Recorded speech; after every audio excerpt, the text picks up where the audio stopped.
Hi everyone, welcome back to the 21 and Sensory podcast with me, Emily. I am super excited for today's episode as I have the wonderful special guest, Elle McNicoll, on the show. Elle is a best-selling and award-winning novelist and screenwriter. She is an advocate for better representation of neurodiversity in publishing as an autistic and dyspraxic novelist. Her debut, A Kind of Spark, won the overall Waterstones Children's Book Prize in 2021. It was also voted number 75 in the 100 Greatest Children's Books of All Time in 2023. She is a 3-time Carnegie-nominated author and was also honoured in the US with the Schneider Award in 2022. Her first novel has also been adapted for television by the BBC, and Elle was the head writer on the project. The adaptation was described in the press as groundbreaking for its inclusion of autistic actors and crew, and you might also remember when we had Ella Maisy Purvis, who was on the podcast, who played Elinor/Bonnie in the show. So I reached out to ask if Elle might like to come on my podcast to chat a little bit more about her latest book, which is her young adult debut, Some Like It Cold. I was sent a copy to review and read earlier this year by the lovely team at Pan Macmillan, so I have been very fortunate to have read the book. It will be published on October 1st in the US and October 3rd in the UK. So, Elle, would you like to say hello? Hi, that was so nice. And actually, a really strange thing happened a few days ago, which now I don't think I can put it into my author bio, but we were an answer on Pointless. I saw that! And now, whenever, I'm very grateful to Waterstones for their award, and I'm grateful that our show is Emmy nominated, but actually, the only thing I think I want people to know about me going forward is that we were once on Pointless. But that was so nice, Emily. Thank you. It's so nice to be here. No worries. We should really add that as like a little. Maybe you can like update your website. I with it. will. Oh, trust and believe I will. Amazing. So yeah, Some Like It Cold, and we Yeah, are chatting on the week of publication, I which know. is so exciting, and bless you for having the time to do this. So yeah, would you like to kind of give us maybe a bit of background to the book? Yes, of course. It's your first young adult book, Yeah. so yeah, it'd be interesting to hear Um, more. yeah, so yes, it's my first young adult novel, and it is called Some Like It Cold, and it's about an 18-year-old autistic girl called Jasper, who's from a very small, picturesque town called Lake Pristine. If you are as ancient as I am and in your 30s, you might remember the old Coca-Cola advert where the little boy rings the bell and like runs down the snowy hill to see the Coke truck. That's Yes. kind of how. Oh, good. Okay, that's not too niche a reference then. If not, look it up on YouTube. You'll love it. That's kind of how I picture Lake Pristine. It's this really picturesque, gorgeous small town, kind of like Stars Hollow and Gilmore Girls as well. Mhm. And Jasper's coming back from university, and she is the golden girl in Lake Pristine. Everybody loves her. Everybody thinks she's brilliant. They're obsessed with her, all except one person, Arthur Lancaster, who runs the cinema. He thinks that she's too much of a people pleaser, and they used to fight all the time at school. He is making a documentary about Lake Pristine, and he wants to uncover some of the real nitty gritty that's going on. He doesn't think it is this perfect, sweet little town all the time. And so he and Jasper end up clashing a lot while she's back home from university for the winter holiday. But of course, there are deeper reasons as to why the two of them are clashing so much. And Jasper has to kind of learn that people pleasing isn't actually the best thing for your mental health, and Mhm. she needs to stand up for herself a little bit more, even though she is so beloved in the small town of Lake Pristine. That was an amazing overview Oh of my god, thank you. It's the it's. worst part of the job is talk about what the books are about. Like, what is your book about? And having to say that in a short way is I can imagine hard. Yeah, I wrote 90,000 words and I don't know how to always put them in a paragraph, but thank you. Amazing. I love that it's like a kind of small town sort of romance with an autistic heroine. Thank you. I know that you've said that you weren't kind of allowed to read or write books like this when you were in your kind of teens. And did you kind of enjoy almost being allowed to write an autistic romance? Yeah, so in the very beginning of the novel, there's an author's note saying, when I was the age of this character, I didn't know that you were allowed. and that sounds really silly now. It sounds so prosaic now in 2024 to say I didn't know we were allowed to talk about being disabled and also being in love. But that is really how it felt when I was a young adult, because, well, first and foremost, I loved reading romance as a young adult. Like, don't get me wrong, I was an absolute obsessive, and if it wasn't if it wasn't about vampires and werewolves when I was a young adult, it was unlikely to be published. Let's put it that way. It was all about the supernatural romance when I was a young adult because of the Twilight boom. So so that was fair enough. But it never occurred to me that in all these different heroines I would read about and heroes in these romance books, it never struck me as odd that none of them ever had a disability. That just seemed to be completely normal and completely acceptable. I just was so conditioned and brainwashed, and I'd been diagnosed by that point, but I was so conditioned and brainwashed to think that we belonged in a very specific type of story, and that story was always an issue story, and it was usually very sad. Sometimes we wouldn't even make it out alive. Like, that was what I thought disability was. That's all I thought we were allowed to look like when I was growing up. We were Tiny Tim, we were Rain Man, we were these kind of sad, pitiful people, and you never really get behind their eyes. You never know what they're thinking or feeling, really. And that sounds insane now, but that was what the cultural kind of brainwashing was. And so I put the author's note at the front of this romance novel to say this is an unapologetically romantic book about an autistic heroine, and at no point does she go, yeah, I'm autistic, but it doesn't define me. Like, it's not something worth talking about. She is absolutely proudly autistic, and it's on every page, and it's in every fingerprint of the book.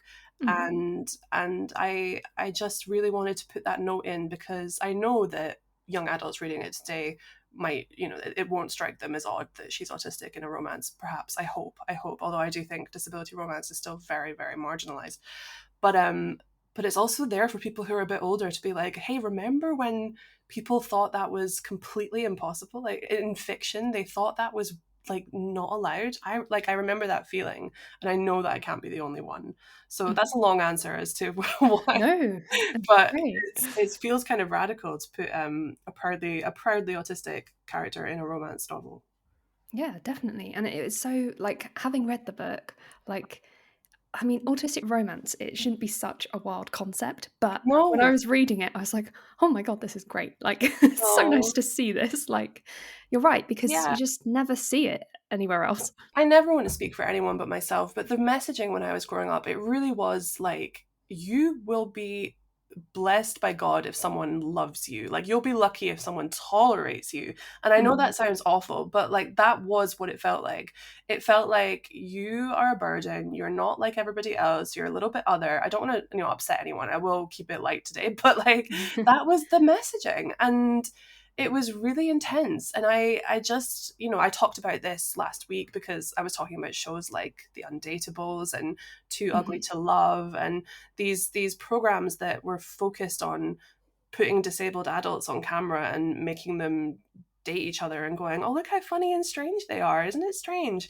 And I just thought it was so infantilizing. It was so, like, the culture really did infantilize and dehumanize and desexualize autistic people to the point that I thought I was like, I thought I was so broken and weird. I was like, I really love love, and I love being in love, and I fall in love all the time, and I love romance.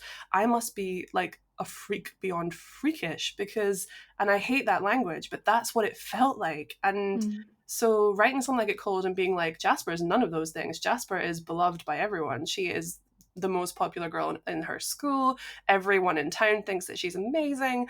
Like, that's actually what her issue is, that she's having trouble. You can't have a bad day if everybody loves you and thinks you're perfect. But nobody thinks that Jasper is less than. Nobody treats her like she's like the way people told me disabled people would be treated if they ever, kind of stepped out of their box. And that felt really important. It felt important to write a romance with a character who is three-dimensional and is going through lots of things, but none of it is, oh my God, I wish people liked me. She's liked, she's loved. And that was cool. And I kind of want to be her. I wish I was more like her. Yeah. I love how much she sticks up for herself and is just kind of blunt and to the point. Like, I wish like more Yeah, interactions were like that. and she has to learn to get there though. Like she's very in the beginning of the book. I made sure that she's a bit of a people pleaser. Like she's sort of Mm. she will put herself last, which I think so many autistic people do. I see so many autistic people, they will put their own comfort and their own health right at the bottom of the pile, and they have been conditioned and sort of trained. And again, I might just be speaking for myself. I do feel like I observe this a lot in other autistic people. They have been kind of conditioned to go, everyone else's comfort comes first. No one else is allowed to be inconvenienced. I have to make sure that Mm. I make myself as palatable for everyone else as humanly possible. And even if that means I forget to eat, I forget to take a minute to regulate or to decompress, all of that doesn't matter. I will just make sure everyone else is comfortable. And I see it a lot, and I've definitely done it. And that's where she starts the book. And of course, by the end, she's in a completely different place. But it felt important to me because she's 18 years old, and 18-year-olds get a bad rap.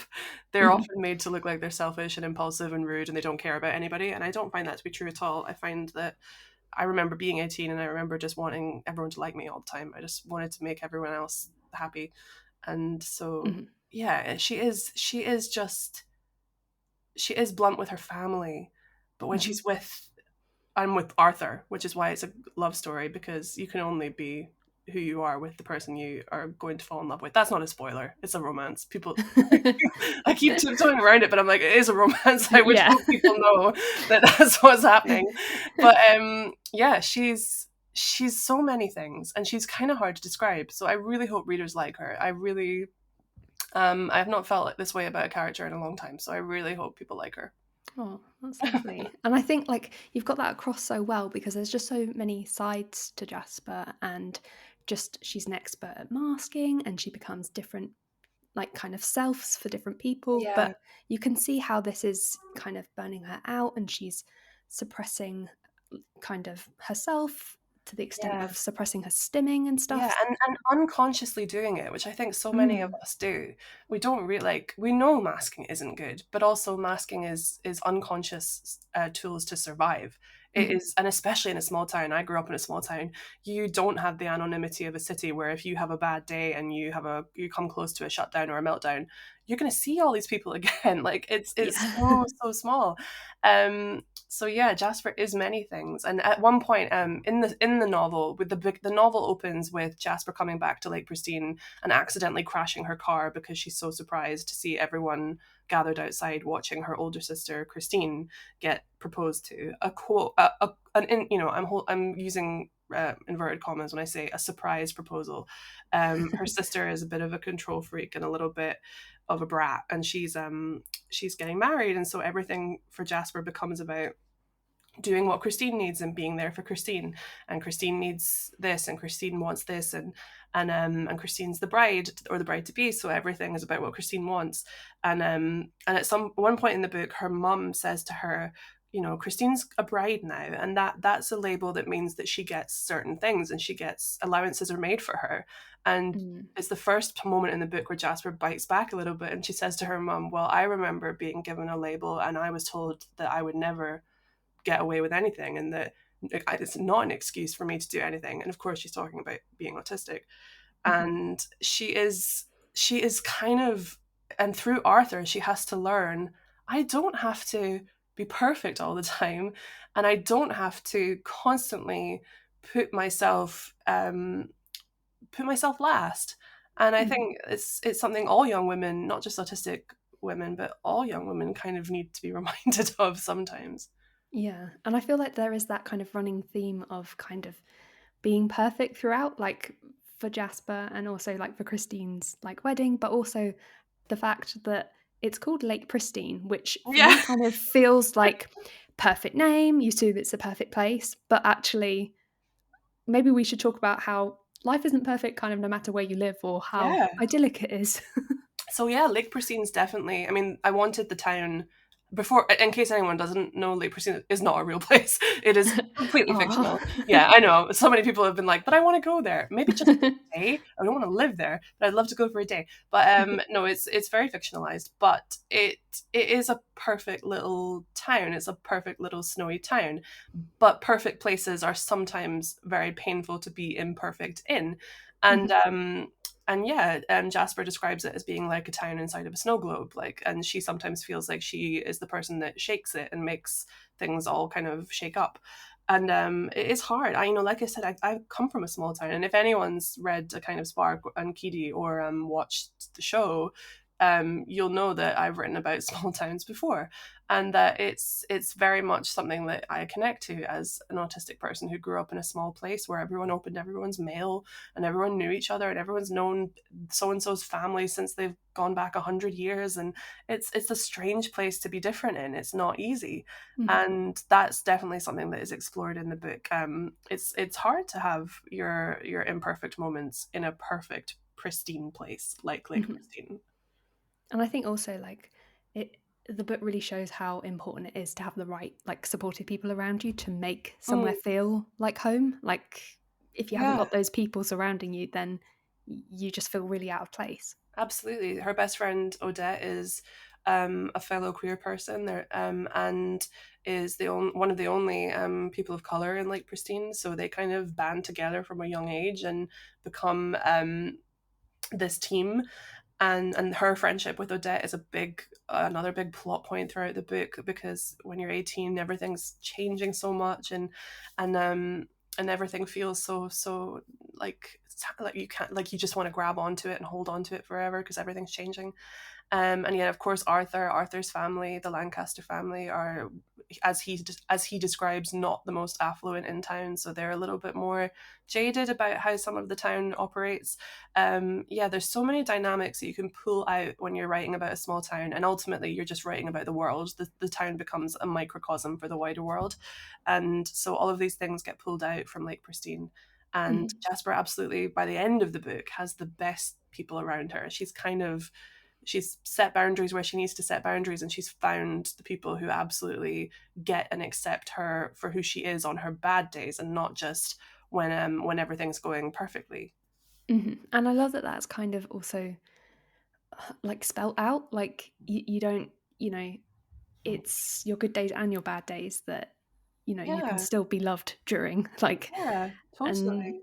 I feel like so many autistic people, like myself included, like you just kind of feel like you're a lot to handle or a lot to Yeah, deal with on your bad days, especially. But yeah, that doesn't mean you're especially, not deserving of love. absolutely, especially if you have, the job I do, people only see a tiny percentage of me, and they certainly Mhm. don't see a lot of my disability. And so when I have moments of shutdown, or overstimulation, or a meltdown as me, I always feel like when it's over and I'm sort of not to overshare, but if I'm like lying on the bathroom floor and once it's over, I'm thinking, oh, I'm so glad nobody is seeing this. Like, I'm so glad that nobody knows, the person that sent that really lovely long letter being like, I hope I'm just like you when I grow up because I love your books, and all these gorgeous things. And I'm like, if they only knew that right now. Yeah, yeah. But my boyfriend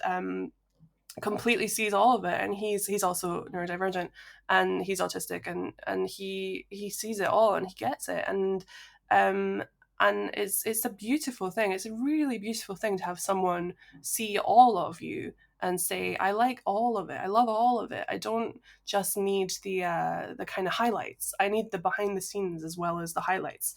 And Mhm. that's kind of the metaphor in the book as well, is that Arthur, who is making a documentary and is running around filming everyone and getting all of these kind of behind the scene moments in the town, and he's making this film. He sees Jasper's behind the scenes and not just her highlights. He sees what goes on under the performance, in want of a better word, that she puts on as she has to mask, and he likes that so much more than the mask. It's something I Mhm. say to my boyfriend a lot, because when I see him masking in public, because he has to, we all do, and he'll drop it when we're back at home. I'm like, oh, I so prefer you. I don't like the mask. Like, I Aw. don't like to see it. It makes me realize that but that's what we have to do. But that's what Arthur Mm. sees in her. He says, I see what's under the mask. I like it so much more than the mask. And I think the fact that this is like an autism kind of romance, I feel like what you've just said there is it's not just about the physical romance, it's really Yeah. about the kind of internal and emotional, and like there's so many different kind of facets to the romance that is in this book. It's not just physical, and No. Yeah. it's on so many levels. Well, thank you. Yeah, Arthur is in denial about his feelings for Jasper at the start of the book. He's like, "Oh yeah, that's that." He's like, "Oh, I've known her for years. I don't like her. I think her family's stuck up. I don't like them very much." And everyone's kind of like, "Talk about her a lot." I don't know. I think so he's kind of in denial. And Jasper's kind of oblivious. So it's one of my favorite dynamics where it is a slow burn. It's not about, they aren't making out in the first chapter of the book, of course not. Like, it's very much about this emotional tie as much as a physical one. And yeah, they're kind of soulmates, and that's always really beautiful to write about. It's also vulnerable to write about, but I think even if people aren't autistic, they can understand what it feels like to have that kind of deep personal this is me talking about neurotypicals like they don't have feelings, but like, I'm sure neurotypicals can also understand this deep level of love and affection if they really try.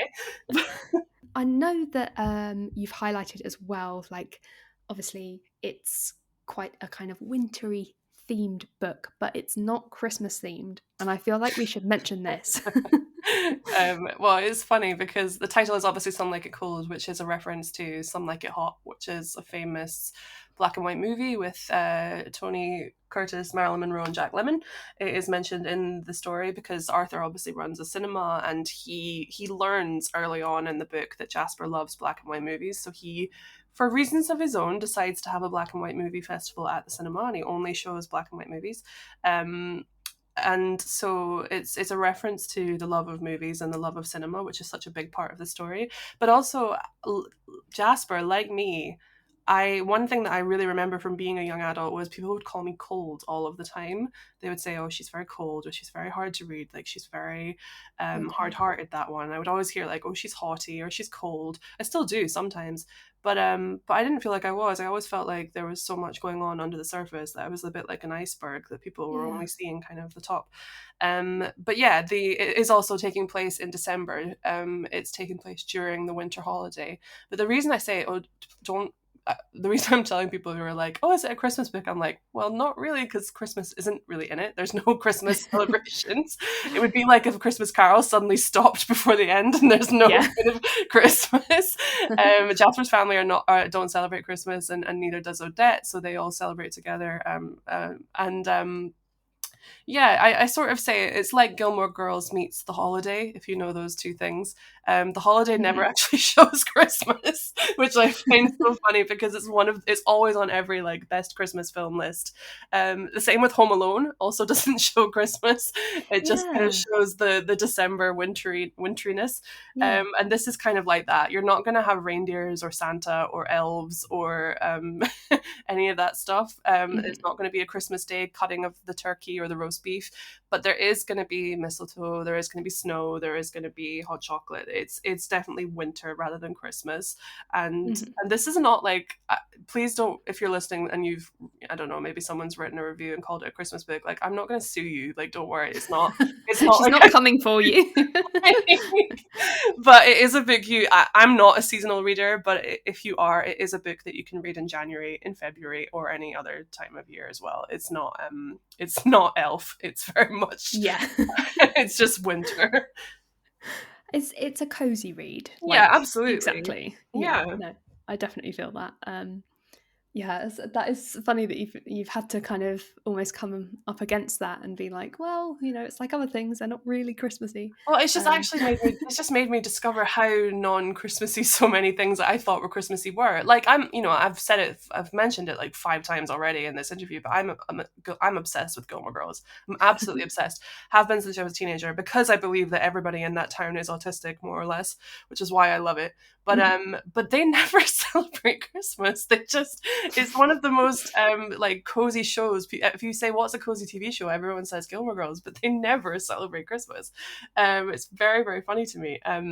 But yeah, it's definitely, what's that Scandinavian word that means like cozy and warm and everything nice, like hygge Oh, or is it? something. It's Yeah, like that. Yeah, if I yeah, could something say it like properly, that. I would use it more as marketing. But it's very like that. It's just about being inside where it's warm while it's cold outside. And I just don't want people who are like, I really need to see everyone sat around the table on Christmas Day in a novel. I'm like, that's not this book. Yeah, Sorry. you're like, I don't need I'm that. sorry. There is And a New Year's Eve wedding. There is that. yeah, yeah, I kind of like how you kind of sort of, I don't know, you kind of like just sort of skip over Christmas a little bit to New Year, and I'm like, Now oh, it good. sounds like I have an issue and that I'm a bit of a Grinch or a Scrooge, and I'm absolutely not. I love Christmas No, Day, Christmas but also it's overwhelming as a day, so it I is. was And also, quite happy. I have so many friends, myself included, but like also so many people I know. They're not Christians. They don't celebrate. But like that doesn't mean they're not into the holiday spirit, and they're not. Hmm. I'm not trying to start a war on Christmas. I'm not one of one of those, but I just want it to be also really inclusive and be like, Jasper's family could be your family Mhm. if they don't necessarily celebrate Christmas. Yeah, exactly. And I was going to mention that I listened to an episode of Sarah Gibbs's podcast, Mm. which you kind of mentioned that you were kind of in role model mode as a children's author, which is totally understandable. Yes. But does this kind of young adult book allow you to come out of that mode a little bit, I do you think? I hope so, Emily. I Yeah. really hope so. This is this is a well. I've not even started. I've not done my first event yet as a YA author, so we shall see.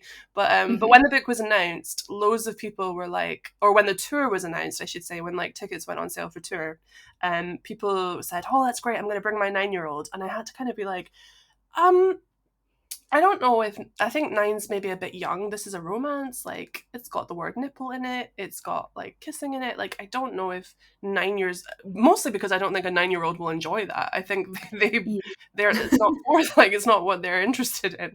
But yeah, people really you have to be a kind of role model when you write middle grade, because that audience is that age. And even though what was brilliant about my audience is that they were so diverse in age. Like whenever I do an event for kind of Spark or one of my middle grades, there's always loads of adults there who are just there because they're neurodivergent adults and they want to come along, and they don't have Mhm. any kids, they're not teachers, they just want to enjoy the event.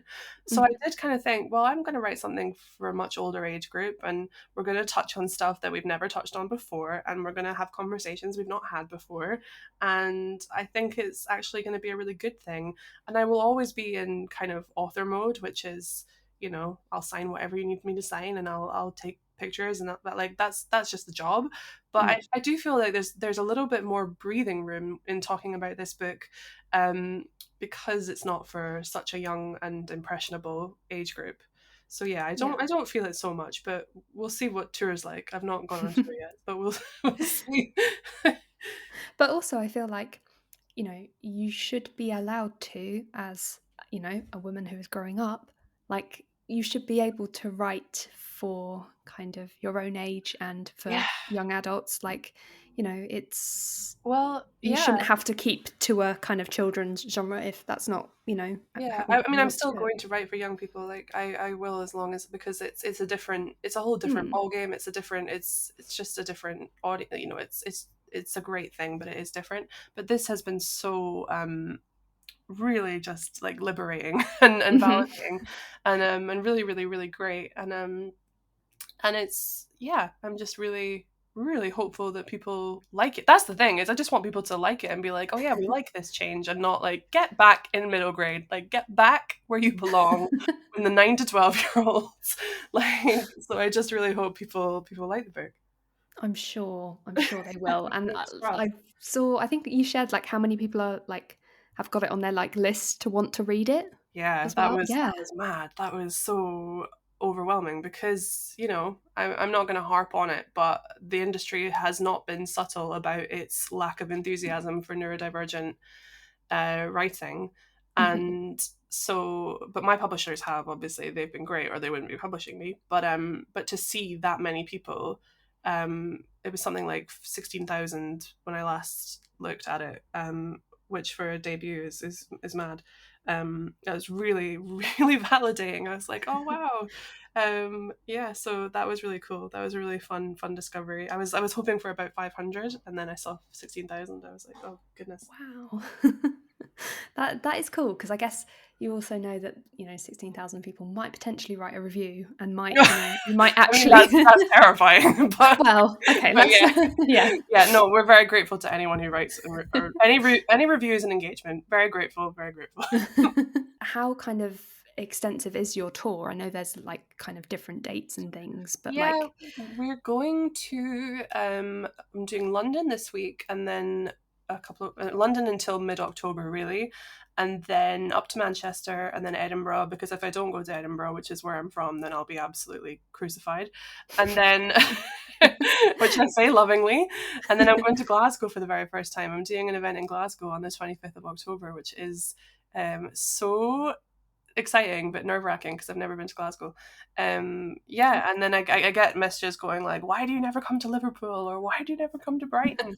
But I am going to Brighton as well. I'm going to Brighton at some point. It's a good tour. It's a really good, it's good. We're getting there. We're going to Cheltenham, we're doing Yelk, like we're getting around. You will see me around. And can people still like buy tickets if I absolutely. put a link? Yeah. We're in Waterstones Piccadilly on the 17th of October. We're in Waterstones Manchester Deansgate on the 23rd of October. We're doing our Scottish launch in Edinburgh Toppings on the 24th of October. And like I said, Glasgow on the 25th. And yeah, I'll be at Cheltenham 6th of October, Yalk 17th of November, and lots of other places as well. So absolutely check me, because I never shut up about it. If you want to check my website or my pages, and then also Waterstones usually have their events up as well. So come and join us on tour, because there'll be so much coziness and just lots of love. I think it's going to be a really, because I never got to do this with The Kind of Spark because it was a lockdown book. Which is wild to think. I know, isn't it? It's so weird, because we had the Kind of Spark community is so great. Like everyone's so fantastic that we forget that it just came out and it was me talking to 100 black squares on a Zoom call, and that was the only tour we had. We didn't have a tour, so this is the first time I'm really debuting in person. And so it's going to be a celebration if anyone comes along. Like everybody is welcome. It's going to be a really warm thing. And also I appreciate as well, because of the kind of books I write and because of what I am, that coming to events can be really nerve-wracking. But I have never seen an autistic or a neurodivergent person leave our event without being really happy and validated and feel like their accommodations were met. So please do come along and know that you're welcome, and that we'll do whatever we can to make you comfortable. So yeah, it's gonna be nice. Lovely. And how do you feel doing these events? Like, kind of, do you get nervous? Oh yeah, the thing I get nervous about is because every author, the first thing that other authors do when you meet them, especially the more famous they are, the more they do this, is they tell you like the worst event they've ever done. That for some reason is like an icebreaker story. And I've not had a bad event. I'm touch wood. I mean, I've just jinxed it now, but like I've been very lucky. But like I remember there's a story about Ian Rankin. He went to San Francisco. He was flown to San Francisco to do a bookshop event, and nobody came. And that is always the anxiety. I'm never nervous once I'm on in front of the audience or with the audience, but you get so nervous thinking, I don't know if anyone's going to come. Like, because it's such a, bookshops are always like, well, we didn't sell this many tickets for this other author, so we're going to cancel their event. And I always go, oh my gosh, that's so scary. Yeah. So I'm always just scared that no one will be there. Like that's the fear. I'm never afraid of the audience. The audience are always brilliant. They always have like, people are openly stimming, people are just happy, it's always a really happy, nice environment. So I always feel really welcome, and I hope other people feel really welcome too. But the anxiety comes from going, what if we step out onto that platform and there is nobody there, or there's just one person there and we have to do the whole event for the one person because they've come and they've shown up and they've bought their ticket. And so that's the anxiety. It's not happened yet, touch wood, but this is a whole new genre and a new age group, so who knows? Just a one-to-one just a session. really intense 1 hour conversation. Amazing. That's an autistic nightmare. Yeah, it is. You'd think doing it to a whole room is also kind of an autistic nightmare, but actually one-on-one, yeah, would be worse. One-to-one is really, it's like when you have to pitch your book to one person, when one person says, oh, you're a writer? Oh, what have you written? And I'm like, oh, kill me. I just tell people when I'm in a cab and they say, what do you do? I just say I'm a cleaner. I used to be a cleaner. So I don't say I'm an author anymore, because they're always like, oh, like J.K. Rowling. I'm like, no, not like J.K. Rowling. And then they're like, are you a millionaire? And I'm like, no. So yes, I just say I'm a cleaner, so I don't have to pitch my books to a stranger. I mean, if that isn't an autistic response to a question, I don't know what is. I know. Just making the most minimal chat by being like, yeah, absolutely. I mean, if that's if I haven't got my headphones on immediately upon sitting in them. But it's a funny job being an author. Well, also the fact that it ranges from kind of things like book tours and kind of other PR to I know you do school visits as well. Yeah, school visits are interesting. They are. School visits. So school visits are great. I've never met a bad kid. Every kid is fantastic. But sometimes schools are, and if you're a teacher listening to this, I'm sorry, but you know this is true. Teachers will try it. They will absolutely get whatever. They'll squeeze the blood from a stone. So you'll show up to a school and you'll be like, right, I'm speaking to year 7 and year 8. And then I'm going home, and they go, yes. And it's literally been agreed in a contract. And then you'll finish your events. You're like, year 7, year 8 went great. That was fantastic. Every kid was amazing. We sold lots of books. And then you're walking to reception and the teacher's got their arm around you and they're like, let me just take you into this room. And I'm like, no, I've done what and they're like, no, just come and talk to our year 9s and 10s. I'm like, no, please. And then they lock you in a room with 200 15-year-olds. And so, yeah, it's, but I've never had a bad one. The kids are always so great. They're always really, it's a really cool generation. Gen Alpha, I really like them. So they're always fun. School visits are really fun. But yeah, sometimes the teachers do try it, and they know they do. But I don't mind. I love going into schools. Oh. And is it kind of weird as well to think almost kind of going back to? Oh yeah, to school. Well, yeah, that was the one visit I didn't love, and it wasn't because of anybody else. But I went back to my senior school to do a talk in my senior school library with the same librarian from when I was there. As much as I like to joke, I'm not actually that old. And so I was there, and most of the teachers that taught me were still there, and I just thought it really brings you back to that age, being back in that space that you used to inhabit so much during such an important time in your life. It's like whenever you go back to home to see your family, you kind of go back to being a younger version of yourself. You don't necessarily act like the grown-up that you've become. And so being back in my senior school, I was like, I don't know about this. This is a bit strange. This feels not very good. Because also school was really tough as an autistic young adult. It wasn't fun. It was really laws of the jungle. So it was a bit odd to go back. That was the only one that was a bit tricky, I think. All the others have been very nice. I guess also if you kind of recognize the school as well, it's kind of bringing back. Yeah, the fun thing now is that whenever I watch British TV shows and they have a, if it's like a detective show or a comedy and they have a school in it, they cut to a footage of the school, and 9 times out of 10 I'm like, oh, I've been to that school. I've done a talk at that school. That's quite cool. Yeah, just a little fun fact for every time we watch TV. You just recognising UK schools. I'll be like, oh yeah, I did a talk there. I remember that. They had a really nice staff room. Yep. It's the little things like nice staff rooms. Yeah. And does it also I know you have to do a lot of kind of promotional stuff and kind of pushing your own book. Does it feel weird constantly having to be like, guys, just again, please pre-order, thanks. Yeah, yes, it is. It's unbearable, if I'm being honest. But the thing is, I used to just do one, I didn't used to do it so much, and then publication day would come, and I only ever do signed books with bookshops. I don't do them with Amazon. I always want to support like actual bricks and mortar bookshops. And so inevitably publication day would roll around and people would get in touch and say, oh, we ordered the book on Amazon and it's saying it's going to take a week to get here and it won't be signed. And, you know, my child's really disappointed. And I always felt like, oh gosh, that's a shame. So now I'm like, really trying to communicate to people. I'm like, if you want a signed copy, you have to come to an event or you have to order from these people, and I don't want anyone disappointed on publication day. Yeah, and I think I read a really harrowing statistic once that was something like people need to see something 13 times before they get it, which is a really frightening marketing point of view. But yeah, like that's all you can do as an author, is just remind people and, you know, and be specific, because people are busy and they're scrolling and they don't have, you know, so you just have to be specific and communicate. But no, it's not fun. It's really not fun. It's absolutely, and also it's hard to pitch books, because what I learned with the show, with A Kind of Spark, season 1 and season 2, I can just put up a clip and everyone watches the clip and they go, oh, that looks really great. Yeah. Oh, where do we watch it? Oh, here. Great.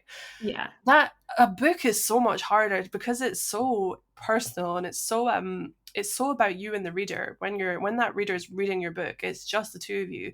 It's so personal, it's so intimate, and it's really hard to communicate it to people in a quick Instagram post or in a quick TikTok. And I know that some people are really good at that. Some people are like, oh, my book is friends to lovers with a dash of this, and I'm like, that's amazing, that's a great talent. I don't know if I can get 90,000 words into a soundbite. I don't know if I have that skill. But it's hard to be like, to you know, again, with a TV show or with a piece of music, you just stick it up and everyone goes, oh yeah, great. But with a book, it's so much harder to convey this very personal thing into advertising. So yeah, it's not the fun part of the job. I love doing events. I love doing PR where I get to meet people and talk to other people and talk to readers and other authors. That's always lovely. I absolutely love that stuff. But I don't like feeling like a traveling salesperson who has to sort of say like, have you considered buying this? That's not so fun. Thing is, I feel like both you and your boyfriend have gotten very creative with like the video where you were like, is this a PG-12? That stuff I like doing that. Was so good. I like bringing other people. That's the thing about this. If I could give any publisher advice about publicity for their books, I'm like, don't make the author do it alone. Don't make them sit in a room in front of a camera talking like a hostage victim. Like, give them someone to talk to. Give them someone to you know, speak to about it. And so yeah, we had a lot of fun talking about, because he, like Arthur in Some Like It Cold, my boyfriend runs a cinema, so he knows all about film ratings. So we were trying to rate the book and see what kind of rating it would get if it were a film. So yeah, that was fun.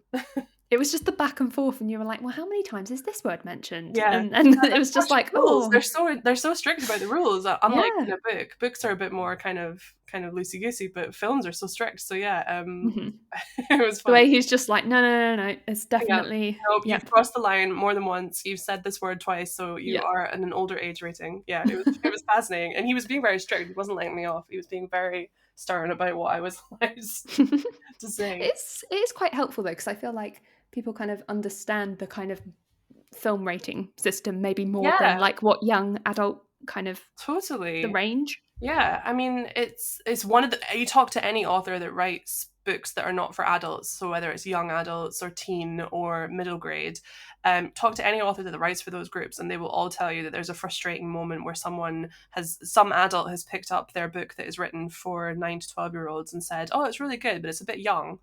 Or someone has given their 10-year-old a very intense kind of YA meant for 18 to 22-year-olds and said, oh, it's not right, my child shouldn't have read that. Like, it's really frustrating for a lot of authors that their books, people punish their books because they don't check what age they should be reading. So yeah, sometimes I'm like, bring in the age categorization system so that we don't have to hear people complain. But at the same time, my boyfriend says like, oh, there's parents trying to take their kids in to see you know, this very grown-up film, you know, like, these parents were trying to take their 8-year-olds to see Oppenheimer, and I'm like, okay, whoa. People will just do what they're gonna do. Yeah.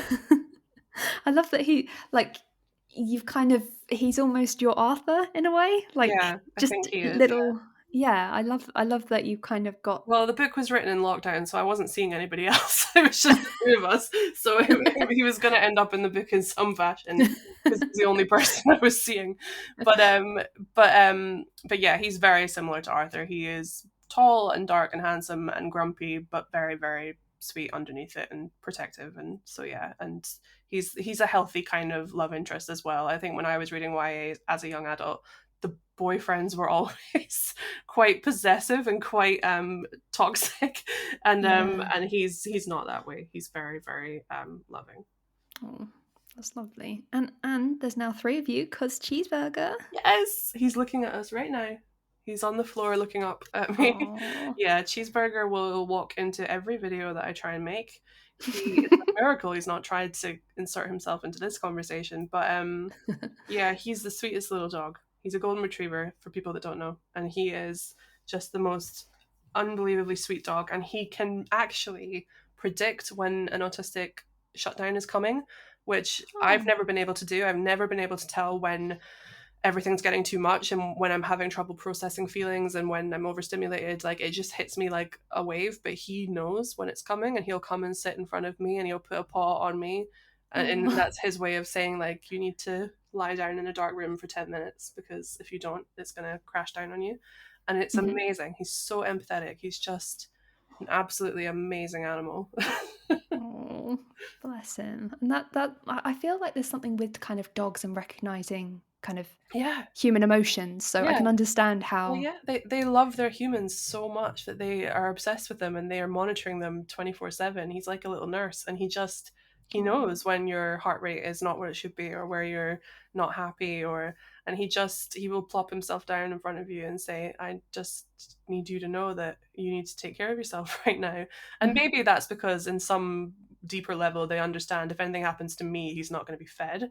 So it could be very selfish, but it doesn't feel that way. He feels very very emotionally attuned, and it's very sweet. Oh, bless him. And he's kind of been stealing promotional material, I see, from Yes, your he stole. Instagram. Luckily, I have hundreds more, but he stole a Some Like It Cold postcard, and lovingly sort of licked it to death. And Great. he loves to pick up the books and run off with them, but he's very gentle with them. You know, he's a golden retriever, so he's got a very gentle bite force, so he doesn't ever damage them really. He's very gentle with them. Amazing. And can we talk about the different like versions of the book? Because I know that there's like a sprayed edge one and there's like a snowy one, and I'm like, oh, they're so pretty. I know, from someone who's never had sprayed edges, I suddenly have 2. Yes, if you order from Waterstones, you'll get a romantic red sprayed edge one, Jasper in red. And if you get it from an indie, then you'll get one with snowy sprayed edges. Sprayed edges are like the pages. If you've ever flicked a book and the pages have like a picture on them or a big color, that's what we're talking about. But there's an indie bookshop edition and a Waterstones edition, and it's so cool. I've never had sprayed edges on a book before because it's a new publisher, and it's a different, it's YA, and it's just a different ball game. It's brand new, so it's been really nice to have sprayed edges. It's something to talk about as well when they're like, make a video about the book, and I'm just like, well, look at these. Aren't these nice? You're like, don't judge a book by a cover, but look at the edges. Everyone's judging books by their covers now. Like, we are in the judging by books by, that's what's so hard about this game. But I got to watch the printers print them, and it was really cool. It was really fascinating to watch. And then they were spraying I think I could say this without getting in trouble. They were spraying the next Schneider book when I was there, and it was really cool to watch them with a spray gun, just like spraying these books. It was really cool. Oh, it sounds very satisfying to watch. It was. Oh, very, very visually, like, very appealing. Talking about judging books by covers, did you get like a kind of say in the artwork? Because it's really like bold. I feel like it does really stand out, which I think you kind of want as an author. You don't get a say. You kind of get sent a final version, and always the messaging from the publisher when they send you the final version is, everyone here loves this, so if you don't love it, you're being difficult. And so but I did love it. But the only thing was, when they sent the first cover, so if you haven't seen the cover of Something Like It Cold, it's Jasper with her hands covering her eyes and she's smiling, and it's lovely. But she, in the first version they sent me, she had mittens on, And I replied saying, I hate mittens. Can we lose the mittens? They're so overstimulating. I don't know any autistic person that wears them, but I'm sure there are some. But like, I think she wants to have her fingers free so that she can stim and she can do, you know, other such things. And they very, very nicely were like, yes, of course. And they changed it, and we now have the gorgeous version where she has lovely nails and fingerless gloves. Yes. And so yeah, that was the only change I demanded. I think that was on behalf of your audience, who would have been like, what? Oh, I love to rope in the audience to get my way. I love to say, this isn't me speaking. This is me speaking for, you know, I'm sure you're going to get emails now from autistic people saying, I love wearing mittens. They keep me safe. And that's absolutely fair enough. But I'm always like having my fingers free, and I find mittens overly cutesy. So that was the only thing I cut. And yeah, and the cover is very, very bright, and it's her, and it's like, it's, you know, that's Jasper, and it's a book about Jasper, and yeah, it's different to my middle grades because it's obviously a different illustrator. So yeah, it's bold, and it looks amazing in person with the foil because it shimmers and shines when it hits the light, so it's really pretty. Yeah, absolutely. Like, this is the industry we're in now. It's very visual now. So. It's like a stim in itself. Yeah, like, oh, definitely, yeah. Yeah, very much. I mean, I've had people in the past with my other books say, oh, I love your writing, I just don't like the covers. And I'm always like, okay, like, I don't, but to some people, especially in Instagram and the book talk age, it's very about the visuals. So if, you know, I hope people love the cover as much as I do, and I hope they love her red painted nails, but because I kicked up such a fuss about them, but I hope that the book inside is what people actually really, really like. Yeah, but saying that, like, it is the illustrator's Kay, wasn't it? Yes, for my middle grades, yeah. Yeah, they're beautiful. They're like, stunning. They're absolutely I the love most them. beautiful. And I think they let people know within seconds, like, this is not like other books. Yeah. And that's true for Some Like It Cold as well, because most YAs at the moment are very dark and very I made a joke about it because the Waterstones website had Some Like It Cold on one of their, like, you know, we're excited about this next book coming up, and it was with a bunch of romantasy books and a bunch of sort of thrillers, and they were all very dark and very Scorsese and very, very gritty, and then there was just me with, like, hi. like, very much just like Elle Woods in Harvard. She's just sticking out like a brightly colored sore thumb. But that, again, is exactly what people need to understand before they pick up a book from me, is like, you're not getting a neurotypical person, you're not getting an able-bodied person, you're getting someone who's different. So and it's not in a kind of performative way. It's not mentioned on the first page and then never mentioned again. It's very much read into the novel. So it's to warn people to be like, this isn't like other things out right now. I feel like, did you share a meme where it was Elle Woods with her laptop? Yeah. sounds like me. So yeah, because that's what I feel like in publishing so much of the time. I find Legally Blonde to be like a very autistic coded story. Yeah, she's just herself. Yeah, I'm just like, I know I'm not like most of these other people. I'm doing it maybe I'm doing it wrong, but I'm doing it the way I understand, and that should be enough. But luckily, there's more and more neurodivergent people entering publishing every day, which is fab. So hopefully there'll be loads of us walking around in pink soon enough, or whatever our version of pink is. Yeah, exactly. I think that would be really nice. And I guess, like, also you've kind of seen it from the flip side of working in the industry initially. So when I was working in publishing, the conversation was always, well, I know so-and-so is neurodivergent, but they don't want anyone to know, and they would never put it in their work, or they would never bring it to a meeting or whatever. And I was like, well, I will. So luckily there has been a lot of change in the last few years. The best part is that your work kind of lives on without you. And like, I was doing a roadshow event for Something Like It Cold. We were talking to booksellers, and Robin Ince, who's a very, very nice man, was there as well to talk about his book. And when he heard me talk about Something Like It Cold, and I said, it's a love story, it's about an autistic girl, it's about a young adult finding out who they are, and he was like, you know what you should watch? There's this show on BBC iPlayer, and it's about these autistic girls, and they find out that there are loads of witches in their town. And I was like, that sounds amazing. That sounds right up my alley, Robin Ince. Thank you so much. But that's what's really, really cool, is that 5 years ago I was begging publishers to just try and imagine a world where they would treat neurodiversity the way that we treat everything else, and we would give it universality and we would give it commercial support. And now everything has really kind of kicked into a new gear, and I'm just very determined to keep that going and make sure it doesn't become a trend or it doesn't become something we've all forgotten about, and that we keep seeing neurodivergent people supported on the page, on the screen, and behind the scenes as well. Mm-hmm. I can't get over the fact that you were recommended to watch your own TV show. And the booksellers were there, and their shoulders were shaking violently.